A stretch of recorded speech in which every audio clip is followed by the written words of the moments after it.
இப்போ ஏன் எழும்ப முடியல, ஏன் பிரகாசிக்க முடியல, ஏன் வசன கிரியை செய்யலை? ஒரு சகோதரிக்கு வயது 40 ஆயிடுச்சு, திருமணம் முடியல.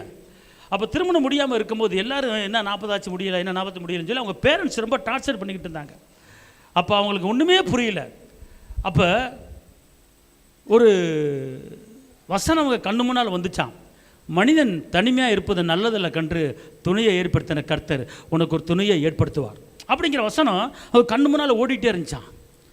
அவங்க எல்லாம் இப்படி சொல்கிறாங்களே, என்னை வைராங்களே, இன்னும் சரியான ஒரு மாப்பிள்ளை வரலையே, என்னை என்ன செய்ய ஏது செய்யன்னு சொல்லி கலங்கும் போது அப்படியே இருதயத்திலேருந்து உருவ குத்தி அப்படியே அழுது புலம்பும் போது ஒரு வசனம் வந்துச்சான். அவங்க என்ன பண்ணாங்களாம், ஒரு 4 ஃபுல்லாக என்ன பண்ணாங்களாம், இங்கே இருக்குண்ணா நான் சொல்கிற கவனிங்க.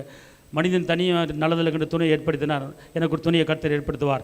மனிதன் தனிமையாக இருப்பது நல்லதில் கண்டு துணை ஏற்படுத்தினார், எனக்கு ஒரு துணை ஏற்படுத்துவார். மனிதன் தனிமையாக இருப்பது நல்லதில் கண்டு துணை ஏற்படுத்தினார், எனக்கு ஒரு துணை ஏற்படுத்துவார். இந்த வசனத்தை, இந்த வார்த்தையை அவங்க அசை போட்டுக்கிட்டே, மாடு வைக்கல முழுங்கிட்டு எப்படி அசை போடுது, அதே போல் இந்த ஒரு வசனத்தை அசை போட்டுக்கிட்டே இருந்தாங்களாம்.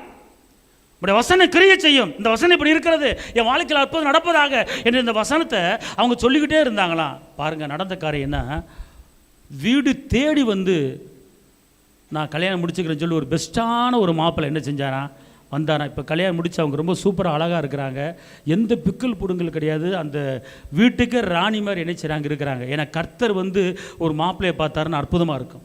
இந்த வசனம் கிரியை செய்யுங்க.